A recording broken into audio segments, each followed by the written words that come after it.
Welcome to Grizzly Bears, Guardians of the Wilderness with Francis, Backhouse, and Joe Scott. As we begin our gathering tonight, we acknowledge that we each are attending remotely from homelands of many different tribal nations. I am currently on the land stewarded by the Upper Skagit, Sauk-Suiattle, Swinomish, and the Nklahkatma. We pay respect to these people, past, present, and all Indigenous people, and honor that they are still stewarding this land today. If you at home know the names of the tribe lands whose you are on, please take a moment to type those into the chat so that we have those names included tonight.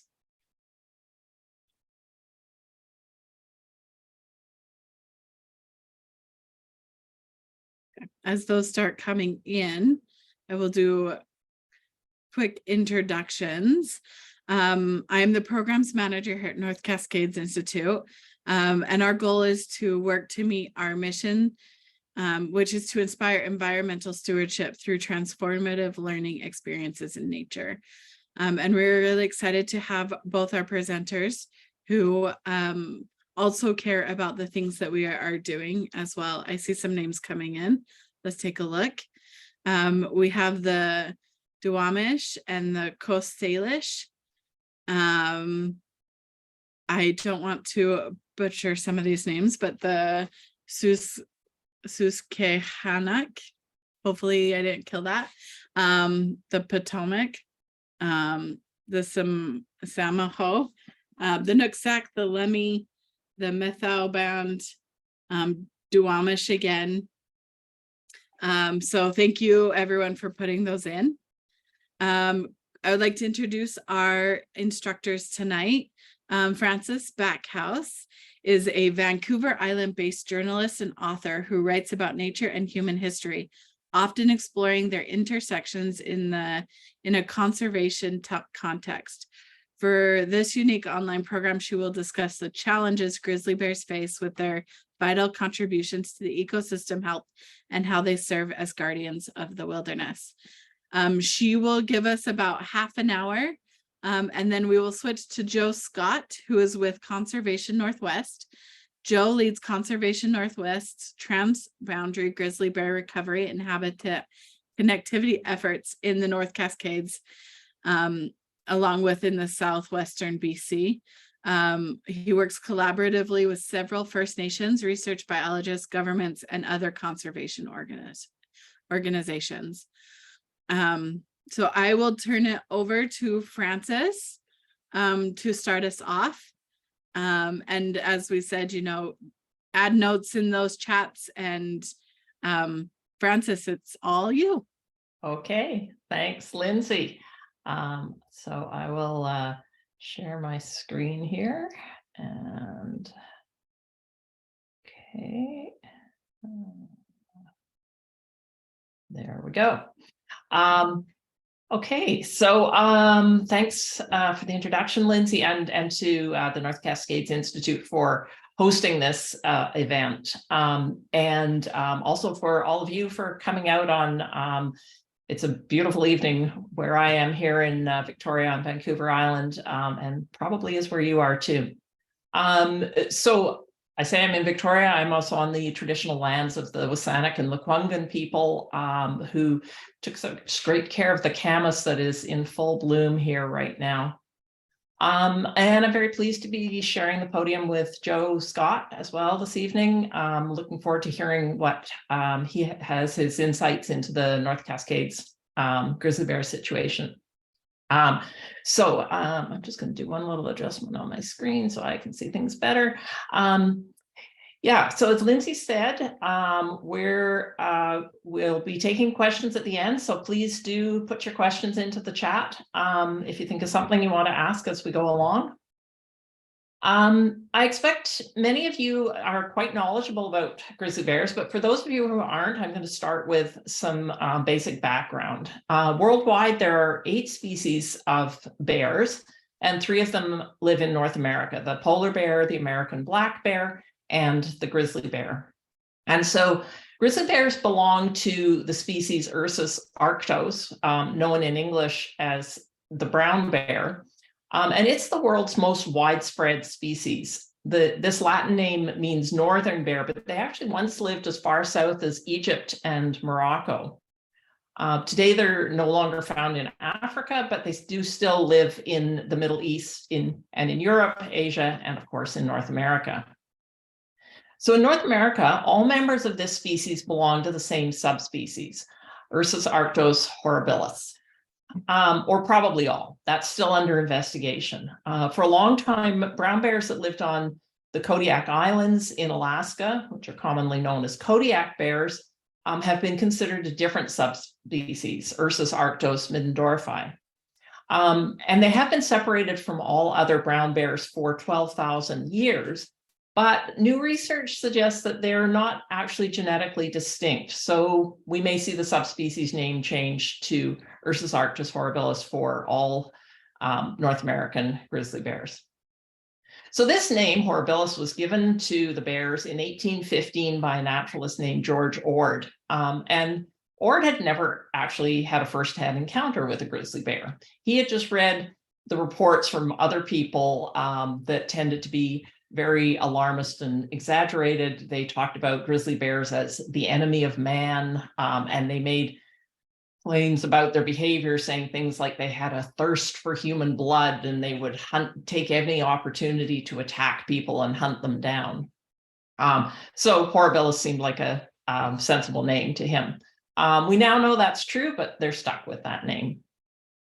There's also some confusion around the common names. So in Alaska, the common name for these bears is brown bear, like the general term used worldwide. But in most other parts of North America, they're called grizzly bears. Grizzly, as you may know, means flecked or streaked or with gray, and that reflects the color of some grizzly bears. All grizzly bears have long guard hairs, and the ends of those hairs are often pale. And so when the light falls on their hair at certain angles, they look grayish or frosty or silvery, like this lovely grizzly. In other words, they look grizzled. But just to add to the confusion, not all grizzly bears are grizzled, and not all Alaskan brown bears are brown. Ursus arctos bears found in North America come in a range of colors. Shades of brown are most common, but they can be anything from deep chocolate brown to creamy blonde. Some of them are so dark that they look almost black, and occasionally they're white. But no matter what color fur they all have the same distinguishing features. And one of those is their long claws, long front claws, which grow to be 2 to 4 inches long on adult grizzlies. Another feature is the shoulder hump. And this is created by massive shoulder muscles that give them power and strength. And between the long claws and the shoulder hump, they're very well equipped for digging, for excavating dens, for digging up food, also for grappling with large prey. But mostly these are working tools, not fighting tools. So the claws and the shoulder hump are both useful clues for telling whether a bear is a grizzly or a black bear in places where both species are found. You can also check out the ears and the shape of the face. So grizzly bears have shorter, more rounded ears and a dished facial profile, unlike the straight profile of the black bears. But these differences aren't always obvious. So the shoulder hump and the claws are better clues. Just don't rely on fur color or size to tell these bears apart. Like grizzly bears, black bears come in a range of colors. And it's also hard to judge relative size if they're not standing side by side. When you see a bear up close and suddenly it can look very large. And a large black bear can actually be as big as a small grizzly bear. Throughout their global range, brown bears, Ursus arctos, use a wider variety of habitats than any other bear species. In North America, they also use a wide range of habitats, and the ones that they live in now or used to live in include mountain landscapes from the forested valley bottoms up to the alpine meadows and high elevation scree slopes, coastal rainforest, coastal estuaries and shorelines, Arctic tundra, prairies and grasslands, and even desert canyons, although they're no longer found there. Before Europeans arrived in North America, the grizzly bears range covered almost half of the continent. Today, their range is much smaller, so that's the green on this map. They're completely gone from the Ungava Peninsula up in the top right-hand corner of the continent, from Mexico, from the southwestern states. They're also gone from many other places along the eastern edge and the southern half of their historic range. So altogether, compared to pre-contact times, grizzlies have lost 94% of their former territory in the lower 48 states and about 25% of their former territory in Canada. It's estimated that there were about 100,000 grizzly bears in North America before European contact. And then as explorers and settlers moved west in the 1800s and early 1900s, their numbers plummeted. They were a highly prized target for sport hunters like General Custer, pictured here, who killed this one in South Dakota in 1874. Thousands of others were killed for their hides. Many others were shot or trapped or poisoned to protect livestock or because people feared for their safety. And most of those threats continue to affect grizzly bear populations today. However, the bigger threats today are habitat loss, being struck by cars, trucks, and trains, being killed because of conflicts with people. So they have a lot of challenges. Grizzlies gained some protection when park creation started in the early 1900s, but management practices such as actively encouraging the feeding of bears for the entertainment of tourists often led to conflicts and ultimately to bear deaths. And even as attitudes changed in the 60s and 50s and 60s, the problems persisted. So the pivot point was in 1975, and this is when grizzlies in the lower 48 states were listed as a threatened species under the new US Endangered Species Act. And at that point, the Fish and Wildlife Service began working on the first grizzly bear recovery plan. That move in 1975 also laid the groundwork for the Committee on the Status of Endangered Wildlife in Canada to consider the status of grizzly bears here. And they were finally declared a species of special concern in Canada in 1991. So some protections were in place. Since 1975, their numbers have increased in some places and decreased in others. So here are the current population estimates. And you can see that the majority of grizzly bears that now live in North America are in Alaska. British Columbia has the next highest number, but they're mostly in the northern half of the province and areas with fewer people. Low numbers and isolation are a problem for populations in southern British Columbia, southern Alberta, and throughout the lower 48 states. Although the greatest gains have been made in the greater Yellowstone ecosystem, where they've increased from about 136 bears in 1975 to about 1,000 today by the most recent Fish and Wildlife Service count. The greater Yellowstone ecosystem population is still isolated from other populations. So that's a problem. So let's look at what happens when grizzlies disappear from the landscape and what we could gain by bringing them back to places where they've gone missing and keeping them in places where they still live. They're significant contributors to ecosystem health, and removing them from the landscape weakens and compromises their ecological communities. The specific contributions they make depend on the ecosystem they're in, but generally they include fertilizing forests, sowing seeds, tilling soil, and sharing food, or in other words, enhancing access to food for other species, or as biologists like to say, providing resource subsidies. So fertilizing forests, well, this is a major contribution in coastal areas, but also along rivers and streams where salmon spawn or travel to get to spawning grounds. Salmon are loaded with nitrogen, and grizzlies often carry salmon that they catch onto the land to eat them. And so then when the carcasses, whatever's left, and the bear scat decompose, nitrogen and other nutrients move into the soil and they're taken up by plants. And historically, grizzlies played this role in transferring nutrients from the marine ecosystem to the terrestrial ecosystem all along the west coast of Alaska to California, and as far as inland as the Yukon Territory, the BC interior, and central Idaho. Now, there's almost no grizzly bears in coastal ecosystems south of central British Columbia, and none at all in Washington, Oregon, or California. Also, in the southern half of the grizzlies' original range, salmon populations have declined to a fraction of what they once were. So these nutrients are not moving into the system. So the half-eaten salmon carcasses that grizzlies scatter provide food for a wide range of scavengers. This is another contribution they make to ecosystem health. So everything from gulls to ravens, bald eagles, otters, minks, all come and feed on those salmon carcasses. But inland grizzlies are also enhancing access to food for other species.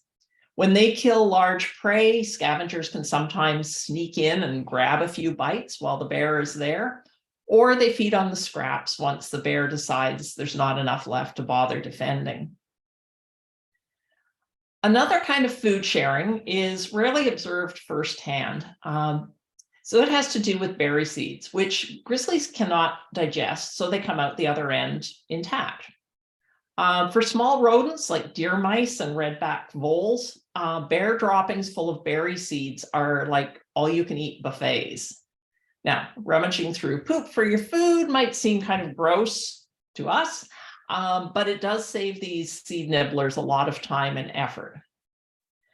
One group of biologists recently studied this relationship in detail. They used motion-activated cameras and other techniques to detect exactly what the rodents were up to. And they found that the rodents ate seeds right from the scat, and they also stored some of the larger ones for winter. But then they didn't eat all the ones that they stored, and so those ones sprouted up in the spring, and this activity of harvesting and storing helped disperse seeds to more growing areas. So grizzlies produce a lot of poop, and rodents can't possibly consume or carry off all the berry seeds that are in it. The rest that remain on the ground sprout up in the spring, and as the bears wander from one berry patch to the next, eating and defecating, they sow future crops, complete with fertilizer.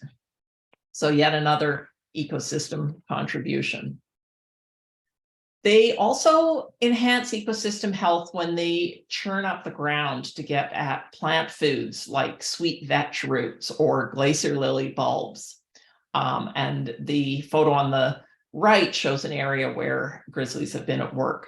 Also when they hunt burrowing animals like ground squirrels and marmots, like on the left. And all this digging has the effect of, same effect as a farmer tilling the ground. It changes soil chemistry and it gives plants more nitrogen for growing. And this in turn increases the food supply for any animals that are browsers and grazers in those areas. So all of these contributions, when grizzly bears are gone, they disappear. Besides being ecologically important, grizzlies are also culturally important to many of the peoples who were named in the chat at the beginning. They're especially important to Indigenous peoples who have relationships with them that go back tens of thousands of years. Each Indigenous community has its own traditions and teachings about grizzlies. Some hunt them, some don't. But all of those traditions and teachings are invariably based on deep respect. This here is the Kwai Big House on the traditional territory of the Heiltsuk Nation on the central coast of BC. And it's part of a camp where Heiltsuk youth learn about their culture. And it's also the base for a Heiltsuk-led study of coastal grizzly bears that combines Western science and traditional ecological knowledge. Like many grizzly bear population researchers these days, these researchers use barbed wire to snag hair. And then they send these hair samples to a lab for DNA analysis, and that allows them to identify and count individual bears. You can also get dietary information from hair samples, though that's not the focus of this particular study. This girl who's collecting the hair sample is Ali Elliott-Housty, who's one of the young people I profiled in my book. She had never seen a grizzly bear until she went to Kauai summer camp when she was 10.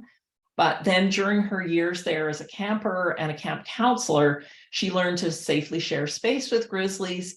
And she told me that she used to be scared of grizzlies and that they're now her favorite animal in the world.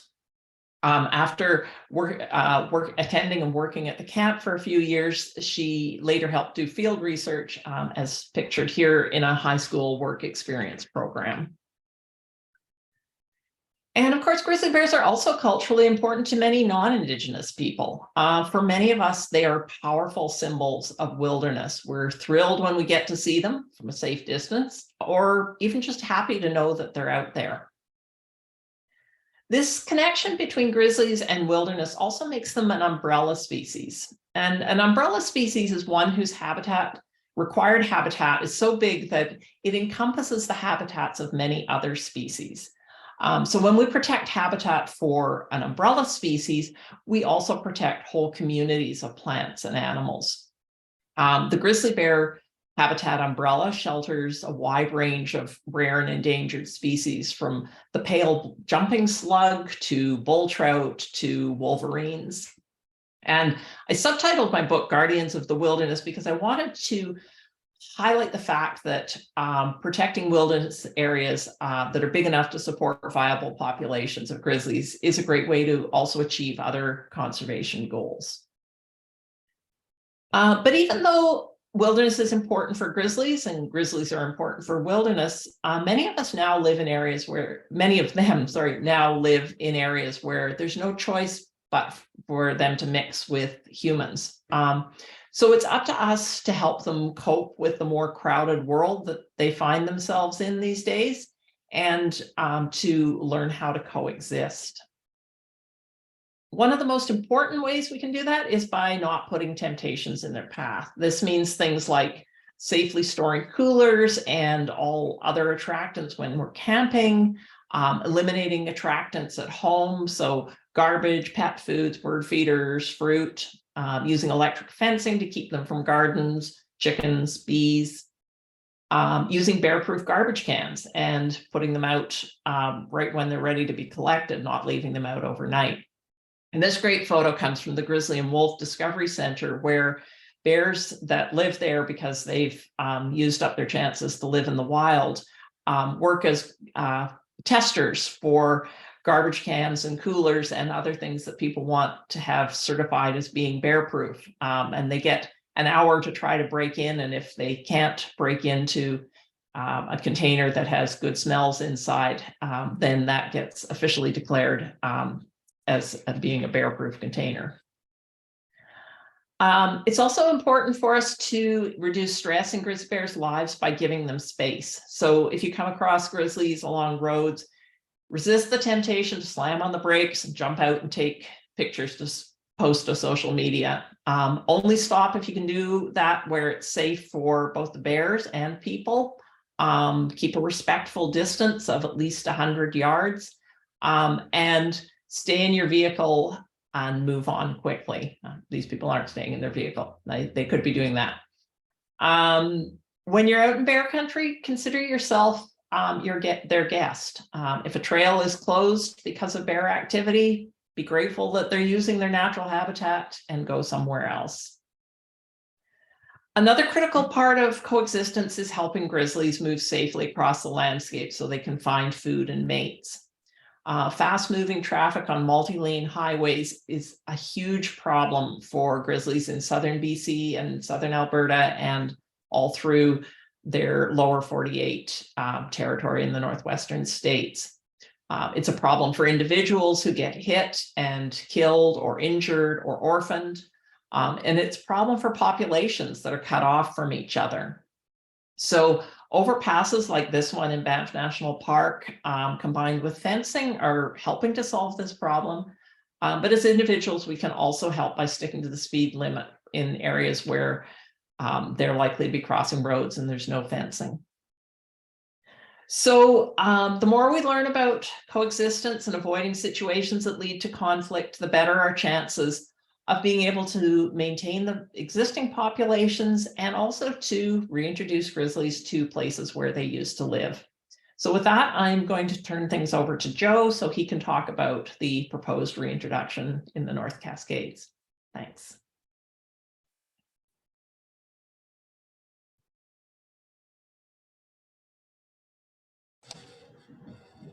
Thank you, Francis. That was wonderful. And it spares me a lot of ground to talk about, particularly the history and the why of grizzly bear recovery, which is important, which a lot of people don't quite understand. I'm going to try to figure out how to do this now.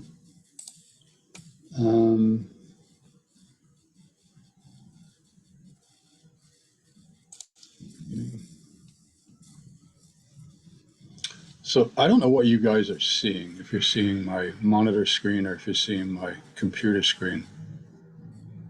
We don't see it yet. You don't see any, oh, I didn't share it yet. Hang on a second.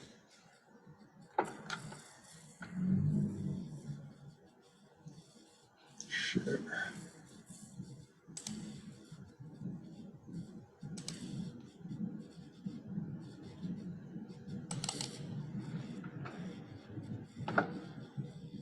We can see it now.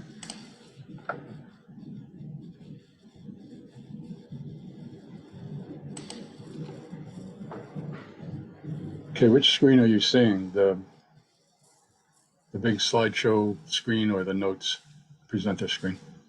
Presenter screen. We can see a little bit of your notes at the bottom. Okay.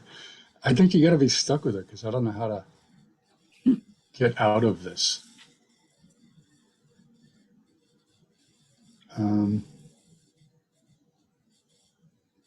Joe, if you click on the little slide, little icon just to down in the bottom right hand corner to the left of the sizing bar, that'll take you to your slides.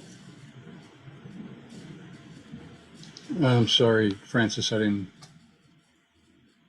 get that. Which icon? Let's see. It looks like a little, sort of looks like a little slide, old-fashioned slide screen. Oh, got it.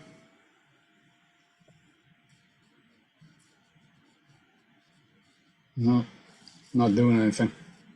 It obliterated my monitor now and just left the notes page. Okay. Okay. Can you see the from the beginning up in the right left-hand corner? Well, I got it on my, like I said, I got it on my monitor. It's slideshow presentation, but this is what I was kind of quizzing you guys about initially was the dual screen issue, which I didn't count on. Yeah. Why don't I just go with this because I don't know how to get out of it. Sounds great. Okay, so terrific, Francis. That was great. I have some history here, but I could dispense with a lot of that and make it quickly. I'm going to focus folks on U.S.-based recovery efforts because we're right in the middle of a process to recover bears in the North Cascades. I will say up front that Conservation Northwest has a robust program in British Columbia that we call Coast to Cascades Grizzly Bear Initiative. And that is an effort working with 5 distinct First Nations from the Statlium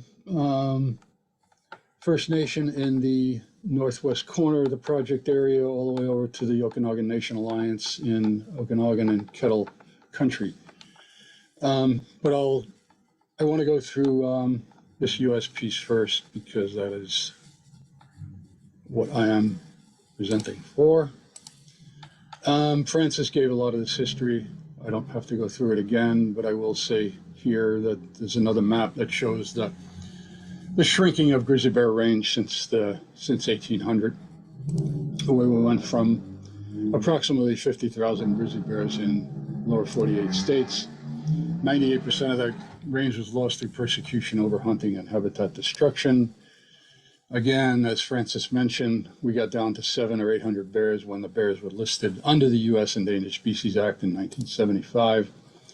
And today there are approximately 200 bears in 4 ecosystems, representing around 3% of grizzly bear former or historic range.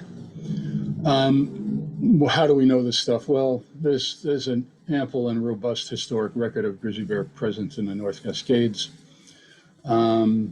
Archaeological, ethnographic, and incidental evidence confirm prehistoric and historic presence of grizzly bears in the ecosystem and surrounding lowlands. The reason I mention this is because when we speak to some audiences, people question the presence of bears in the first place in this area, and we have to present these records. Anyway, Hudson Bay Company recorded nearly 3,800 grizzly bear hides shipped out of the area's forts in one 25-year period around the middle of the 19th century. Joe, your slides aren't moving forward, so we still see the first screen. Oh my God. Huh.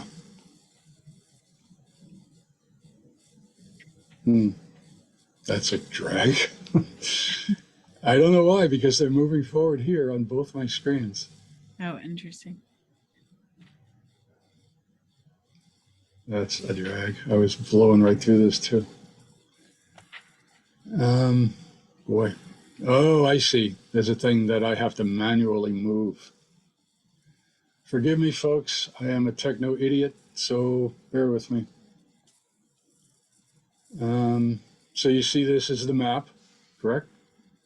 We still see the first page, the grizzly bear recovery intro page. And I'm moving it ahead manually. I don't know why you see that.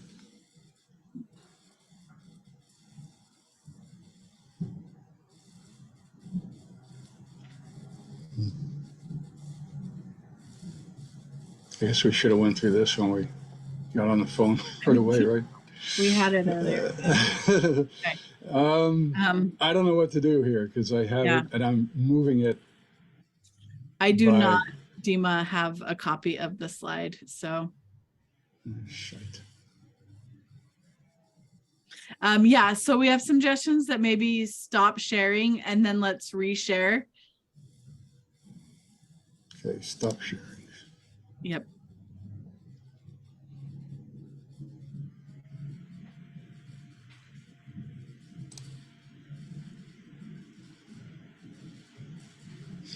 It's, I don't understand. Okay.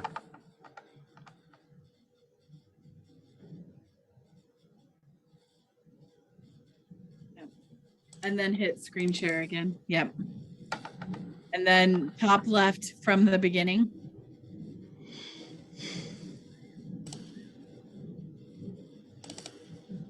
Yep, that should do it.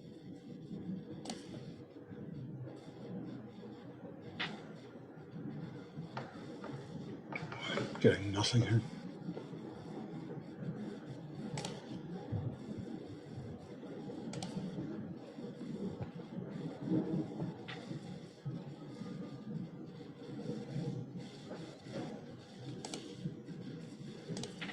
I'm hitting resume slideshow. I'm hitting from the beginning. Nothing is changing.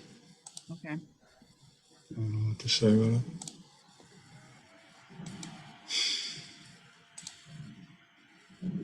Thanks for your patience, folks. I apologize. I don't know what to do with it. I've never given a presentation online, so I'm an in-person guy.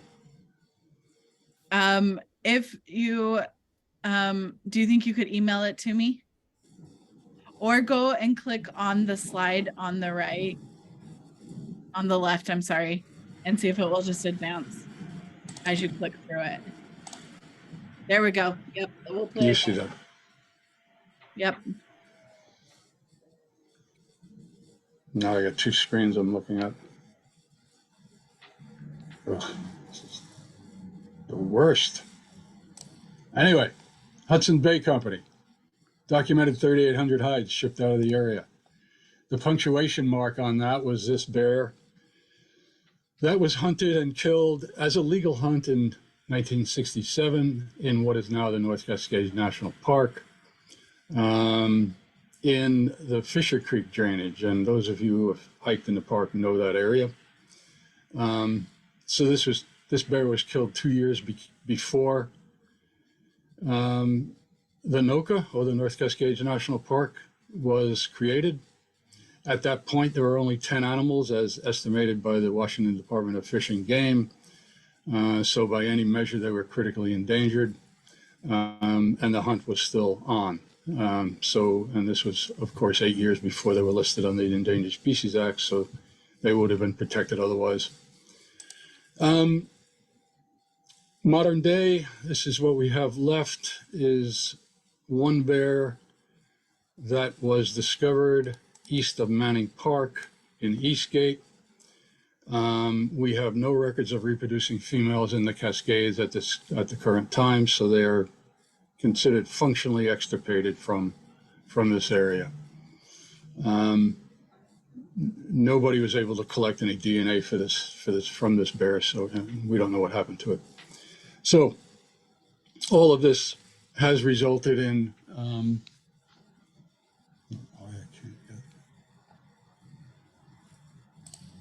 I'm trying to navigate two screens. I apologize. So all of this resulted in agency action. Starting in 1975, as Francis mentioned, grizzly bears were listed as threatened species in the lower 48 states under the ESA. I'm going to skip through most of this and just hit the high points. The agencies approved the National Grizzly Bear Recovery Plan in 1982. That was revised in 1993. And in 1991, wildlife agencies identified the 9,800 square miles of North Cascades ecosystem as adequate habitat for a self-sustaining population of grizzly bears. Concurrently, grizzly bears were confirmed in locations from just north of I-90 to the international border. In 1991 as well, the decision was made by the IGBC, the Interagency Grizzly Bear Committee, to recover grizzly bears in the North Cascades. In 1997, the North Cascades chapter was added to the National Grizzly Bear Recovery Plan, wherein an environmental impact statement was recommended to determine how grizzly bears should be recovered in the North Cascades.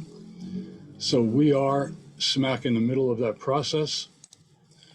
And I'll get to that in a second, but as a result of the National Recovery Plan, 6 grizzly bear recovery zones were designated in 4 states: Washington, Idaho, Montana, and Wyoming. Those recovery zones were predicated on sustainable habitat deemed sufficient for sustainable populations and recent or current bear presence. So, I don't, you guys probably can't see my cursor, or can you? We can. Yeah. You can't see it. We can. We can, see it okay. over the green in the top left. So Yeah, so North Cascades ecosystem is here. This is the Selkirks. This is the Cabinet Yaak. This is the Northern Continental Divide, Bitterroot ecosystem, and Yellowstone. This map is instructive because it shows both the failures and successes of grizzly bear conservation in the lower 48 states. Nothing has happened here in the 40 plus years or 50 years since grizzly bears have been listed. They have not recovered. The Selkirks are slowly coming back. Cabinet Yaak is the beneficiary of a grizzly bear translocation program that has been going on for 30 years. And the Northern Continental Divide and Yellowstone ecosystems are growing out from their core areas into these hashed areas, which are now a current expanded range of grizzly bears from those core areas, which is an encouraging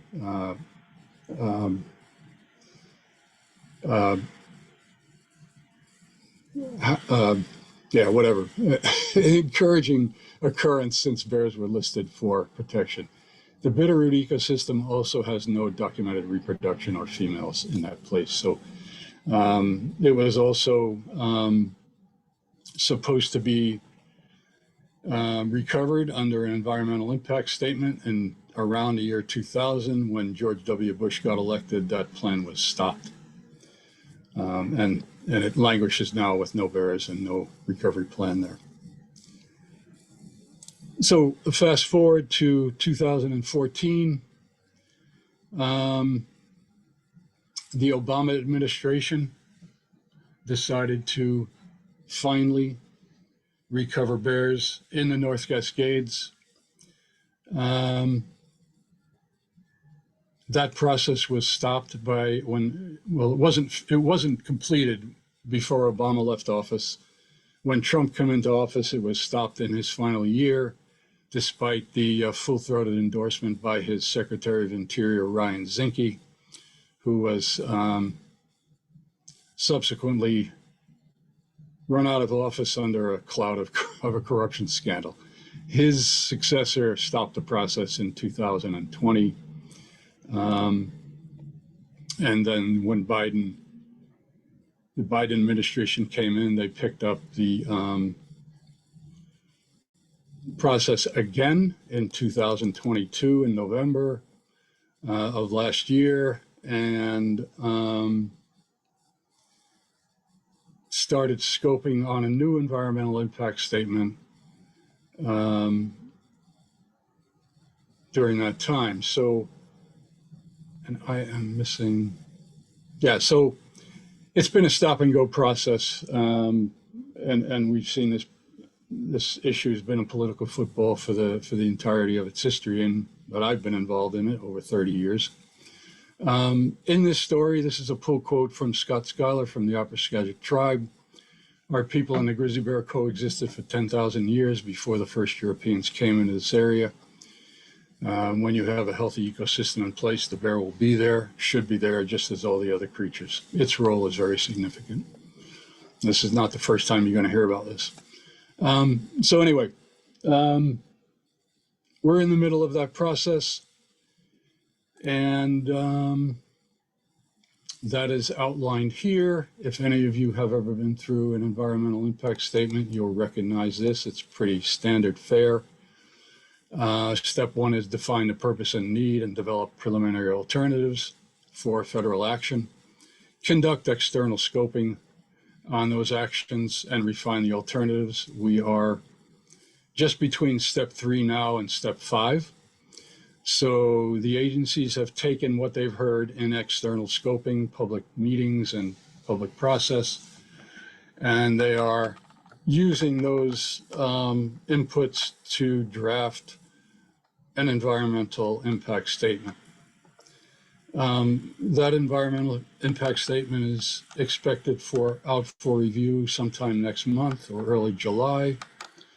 They'll have another round of public comment periods and public meetings. They will incorporate those comments into a final document and release that final decision document to the public sometime late 2023, 2024. So why are they doing this? Well, Francis touched on a lot of it. I think you guys are pretty up to speed on why this needs to be done. And this is part of the mandate for recovery that the agencies have to follow when a species is listed. Since the North Cascades bears are at risk of local extinction, action is needed to avoid the permanent loss of grizzlies in the North Cascades. Action is needed to contribute to restoration of biodiversity, as Francis has clearly laid out, in the ecosystem for the benefit of present and future generations. Also to enhance the probability of the long-term survival of grizzly bears in the lower 48 states and contribute to the national plan for overall grizzly bear recovery. And then ultimately, of course, support the eventual removal of grizzly bears from the federal list of endangered and threatened wildlife. So again, this is just the US. This is not British Columbia. As Francis pointed out, British Columbia has a fairly robust population of grizzly bears, numbering around 15,000 animals.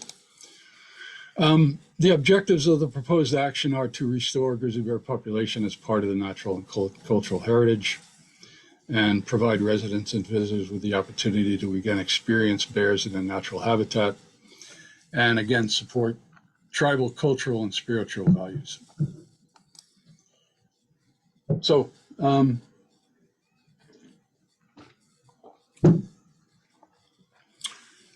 we talk about action alternatives in an EIS that contrasts with a no action alternative, which is essentially status quo.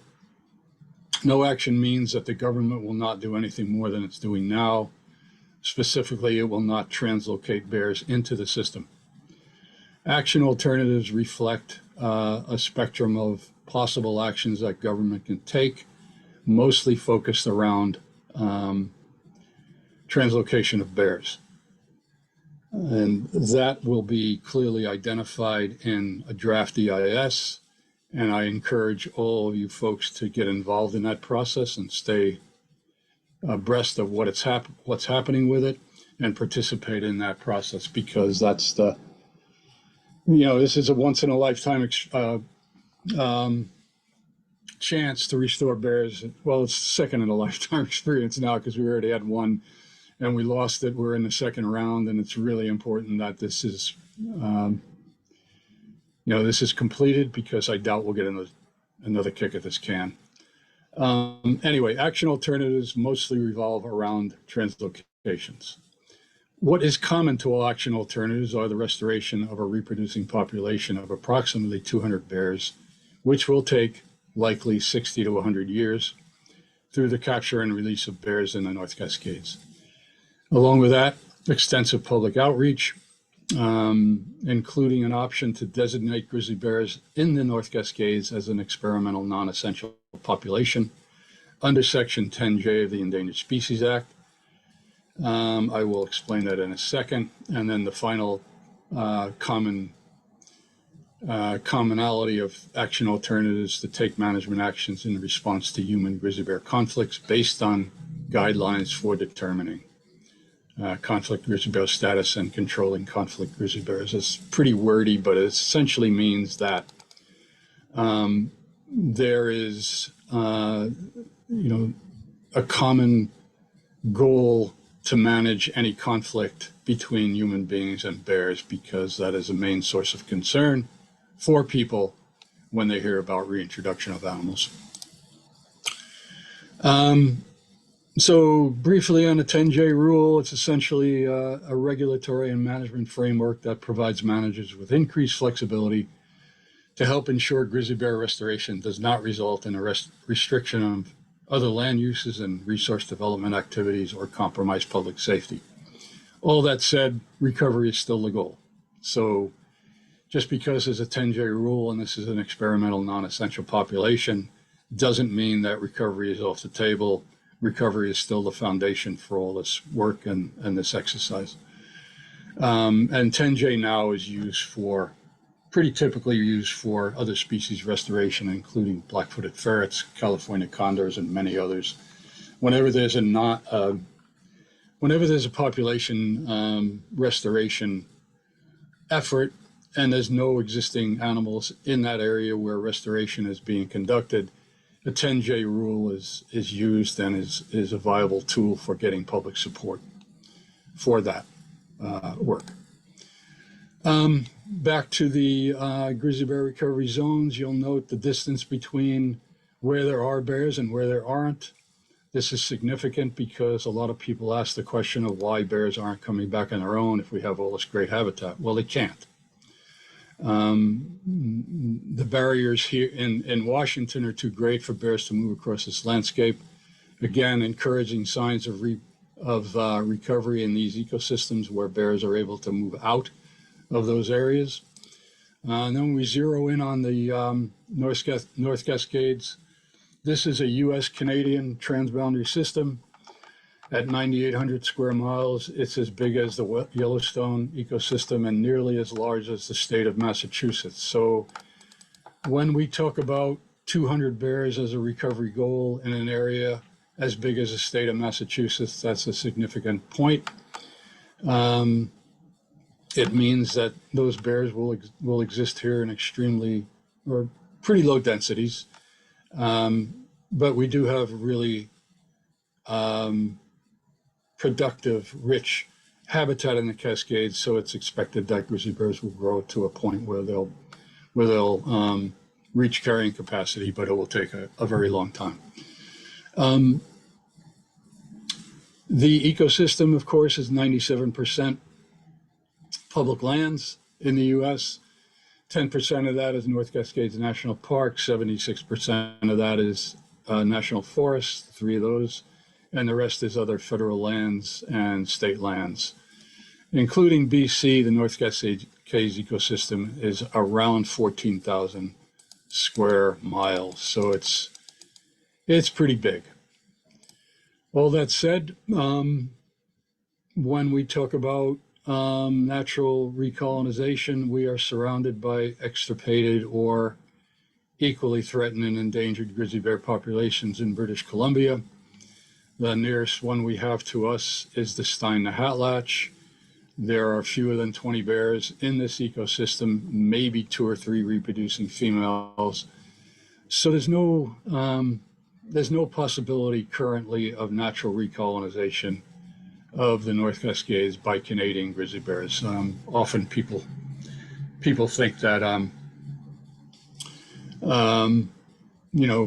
Canada's its vast wilderness and grizzly bears are just funneling down into the North Cascades, and if we had the best habitat, they would do that. That's not the case. There are significant biophysical boundaries, barriers to natural recovery. This is the close-up on the Canadian side of the North Cascades and adjacent populations. Those barriers include the Fraser River running up here and associated transportation corridors, a main highway, 2 railroad lines, major highways, including Highway 5, the Coquihalla, and Highway 3. And like I said, very few grizzly bears in these populations adjacent to the Cascades. The closest near viable population we have to the Cascades is the South Chilcotin, where there are about 200 bears, and it is still considered threatened. So our work as Coast Cascades is focused on preventing human conflict in these fractures here, so that bears can funnel down into the Stein-Nahatlatch and start to repopulate that critically endangered population here. And this is where most of our work with First Nations occurs. And the St'át'imc Nation is currently writing a recovery plan for this grizzly bear population unit, as it's termed in British Columbia. And that population, that recovery plan also includes translocations. So there's no wellspring of grizzly bears to rescue us here. The barriers are compounded by the pace and scale of development in the southern mainland of BC, and grizzly bear reproductive limitations that Francis touched on briefly, but I will reiterate here. Grizzly bears have large home ranges and caloric needs, so they have, they have to learn about where they live to be able to satisfy those needs. They have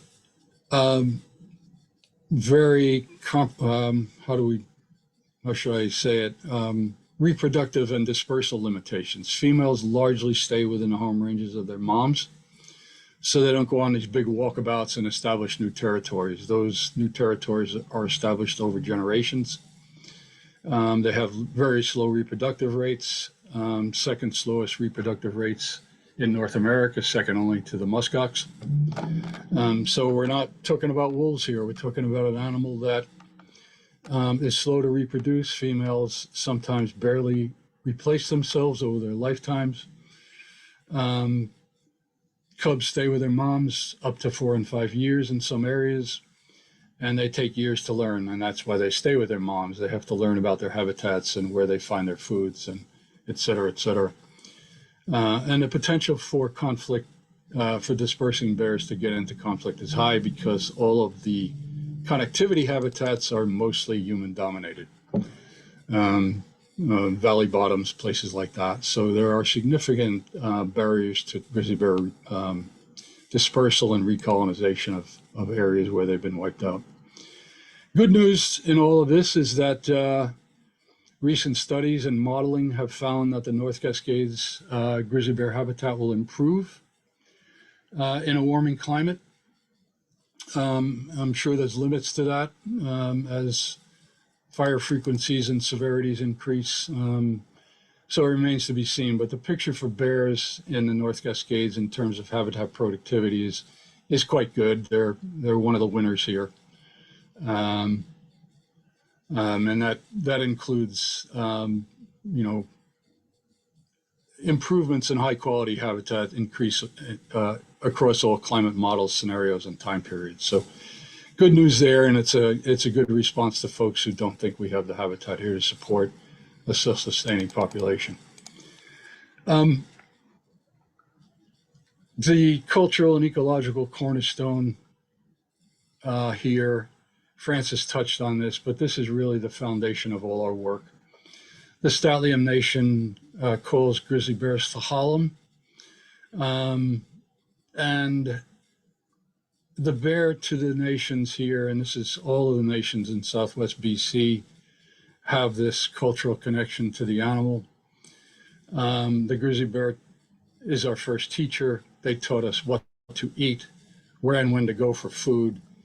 They taught us how to give birth and to raise our babies and how to raise them. Sorry, I'm tongue-tied here. It's hard to read this print from so far away.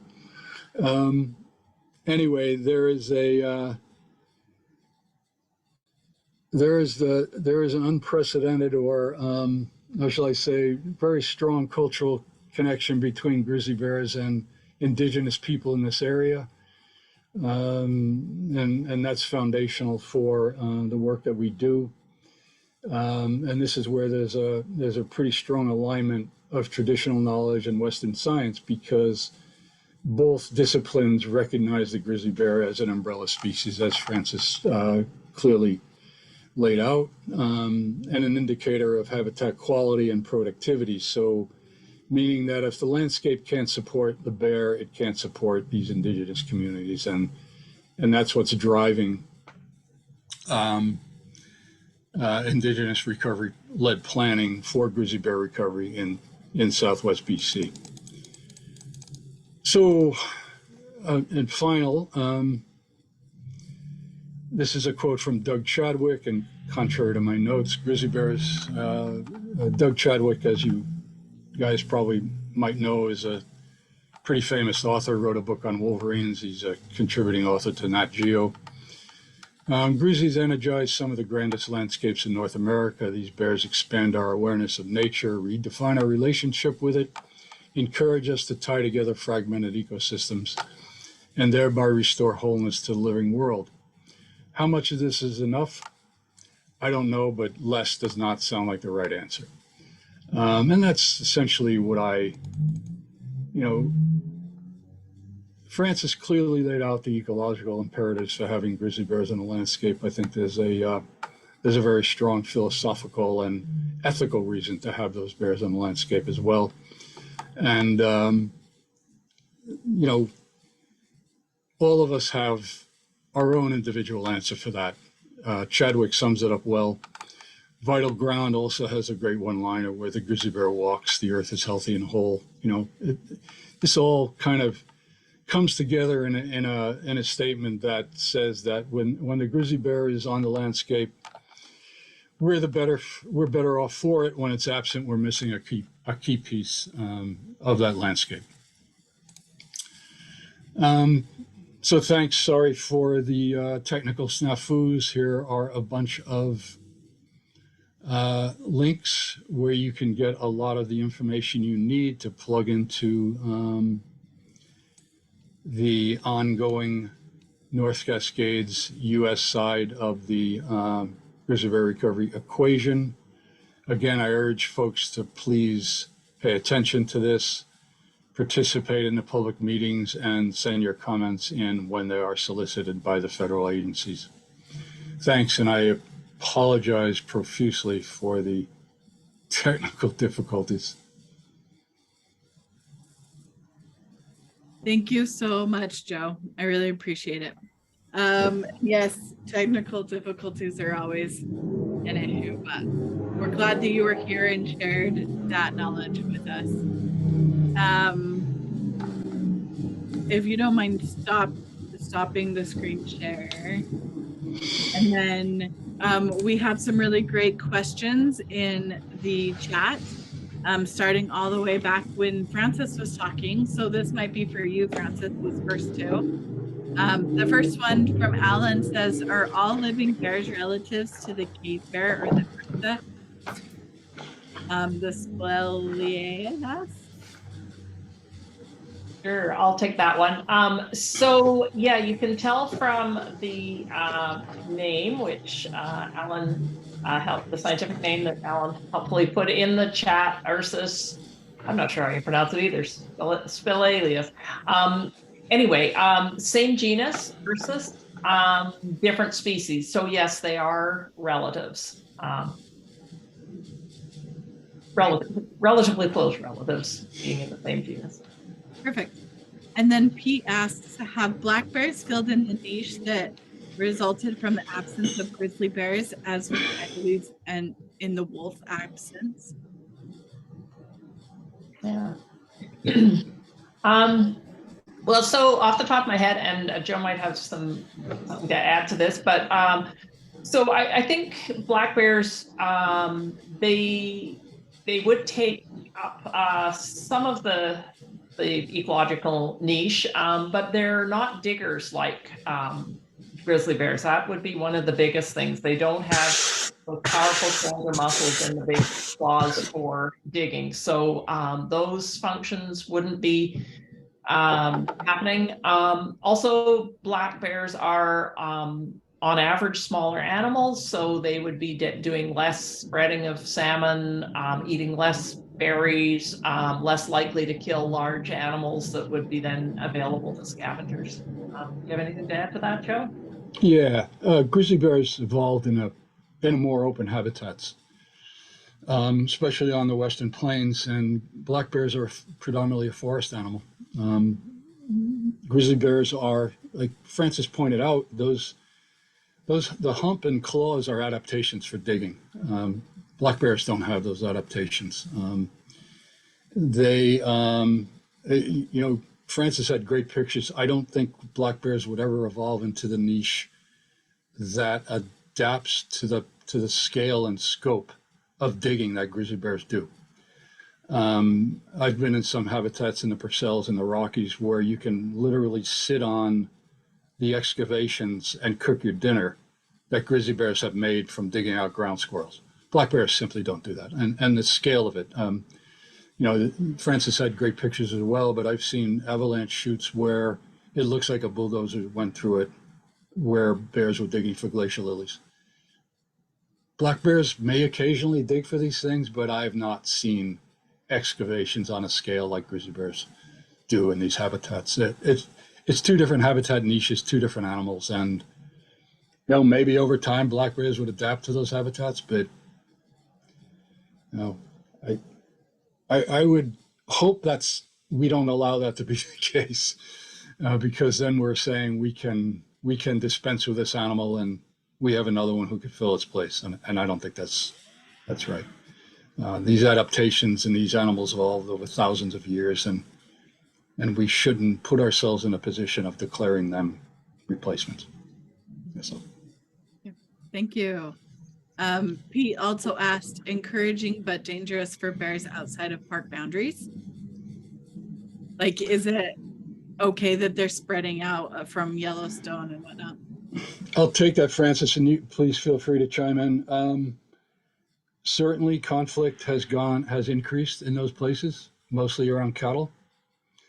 There are remedies for that conflict, and that's been demonstrated with projects like the Blackfoot Challenge, which is a multi-agency stakeholder group that has come together to promote grizzly bear coexistence in the Blackfoot Valley in Montana. They focus on the livestock sector, so securing boneyards. When cattle die, those carcasses are secured so grizzly bears can't access them. Other attractants are secured. There you go, Blackfoot Challenge. Please check their website. It's really cool. So the question is yes and no. Yes, there are increasing conflict in those places. No, there don't have to be, but they're probably going to be. We have to decide as a society the extent to which grizzly bears, the extent to which we can live with these animals. The same is true with wolves. It's probably not going to be appropriate to have grizzly bears in backyards, in towns, in schoolyards, in places like that. And we have to make those determinations. So that's a book that hasn't been written yet. And it's going to be interesting to see how it plays out. I've seen grizzly bears adjust what they do. They'll become more nocturnal in some areas where people are more prevalent. We have a fairly robust program in British Columbia in those places I showed you on the map, one of which is the Pemberton Meadows area of the Upper Lillooet Valley, which is a predominantly agricultural area. And we've been working with those farmers to electrify their crops. Last year alone, we deployed 8 electric fences around carrot fields and commercial vegetable production areas. But yeah, in central and western Wyoming and Montana, conflicts are increasing. But there are solutions to those as well. I'll leave it there because I don't have a great answer, except there's a lot of uncertainty around it. Yeah, I agree with all that. I would just add that also outside of park boundaries, they don't have the same protection where you have agencies that are regulating how attractants are out there. You know, basically in the parks, they've got all the bear-proof bins and the food boxes for campers and all, and education to get people to be keeping attractants away from the bears, and also road speeds. You move outside of the parks and traffic moving faster, you've got bigger roads, so they're more at risk of getting hit by vehicles. So yeah, it is more dangerous for them outside of the park boundaries, but those are all things that are within our power to make it less dangerous for them. Yeah, exactly. And a lot of those efforts too are increasingly being dealt with by tribal communities. There's a lot more tolerance for grizzly bears on tribal lands, and certainly a lot of tribes are trying to restore bison into their traditional lands for traditional ecological and cultural reasons. Grizzly bears would blend nicely with those restorative activities. So, it'll be interesting to see. One point I will also make is that a lot of this is wrapped around delisting. So as states move or pressure federal governments to delist grizzly bears from the Endangered Species Act, those animals will then, management of those animals will devolve to the states. And those states will be much more aggressive in how they manage grizzly bears than the federal government is under the Endangered Species Act. So watch for that as well, and that's also an ongoing issue. Yeah. Okay. I have one more question, and then we'll wrap up. There's a couple comments I want to give note to, but this is the last question. Why does it take 60 to 100 years? Surely we could translocate them more quickly. What sets the pace? I'll take that, Francis, and I'll let you fill in because I've been enmeshed in this.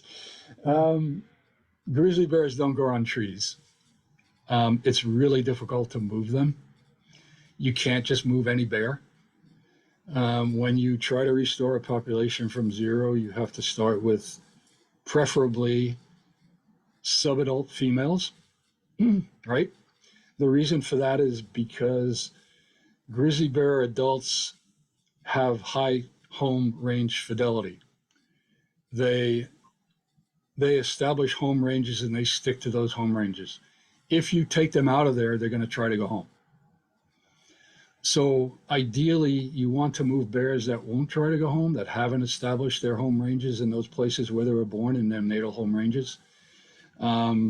So it's difficult to trap appropriate bears. The easiest way to find them is by helicopter when they're in alpine in berry season, because then you could pick out appropriate bears to move. But basically, it's like moving any animal. It's difficult. It's stressful for the bear. There isn't 100% success rate in those bears surviving. Some of them die. Some of them try to go home and they get in conflict. Some of them get in conflict where they are moved to because they don't know their territories. And basically, it's a fraught process. However, it's necessary if we want to reestablish some of these populations because, like we pointed out, they can't get to these places on their own. What else is there? There's and social, from a social standpoint, one of the reasons that people oppose grizzly bear recovery is sometimes they think there's going to be an instant population of 100 to 200 bears. So that there's a degree of social acceptance and social science that feeds into the ability of managers to restore populations and the speed with which they can do so. There's only so much that people will accept. And that's been the main impediment to grizzly bear recovery in the North Cascades is the social science aspect. This is 20% natural science and 80% social science, restoring bears to their natural habitats. It's a very difficult process. Sorry, Francis, you probably have some response to that as no, well. that's great answer.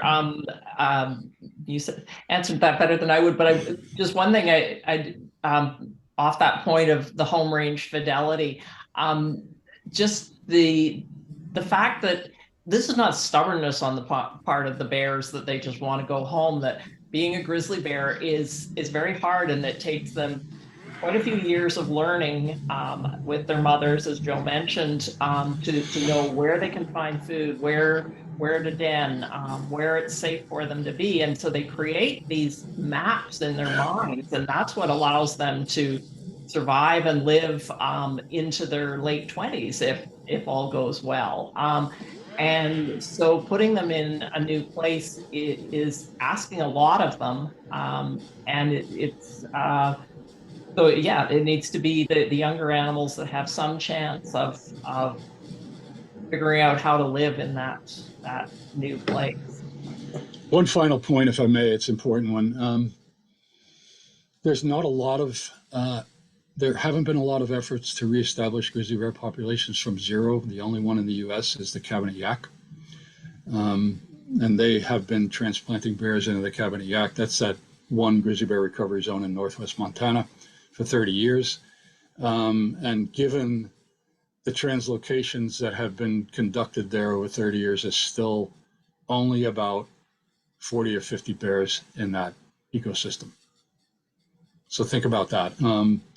The bright spot of that is that the first bear moved into the Cabinet Yaak, she, how do I put this? She was documented to have, they documented a great grand cub of that first bear. They captured her a year or two ago. So the success of that animal is I can't remember her name, but she's one of the rare few females that they've transplanted there where they've documented a great grand bear of, I don't even know how to express this. The other point that is really critical to understand is that First Nations, when you talk about moving animals like this, It's similar to the way they were moved from their native habitats, from their traditional lands to resident schools and reservations against their will. So when we talk about the foundational connections between bears and indigenous people, there's another one. So it takes a lot of understanding and need to reestablish these bears for indigenous communities to acquiesce to moving bears from where they are happy and living in a good way, as they would put it, to a place where we want them to be because we've wiped out those populations. So there you go. Thank you. Yes, thank you so much. Joe and Francis, amazing. So much great information. So glad we had you here tonight. I will be we do have a follow-up email that will come out, and I will be sending those links that Joe shared on his last slide in that email. So you will be getting those. And we have an orca class, an orca virtual class coming up soon. So recommend you guys joining us for that one too. That will be a lot of fun. And I really hope you guys enjoyed this. I learned a lot. Thank you so much for this. And we hope to see you next time.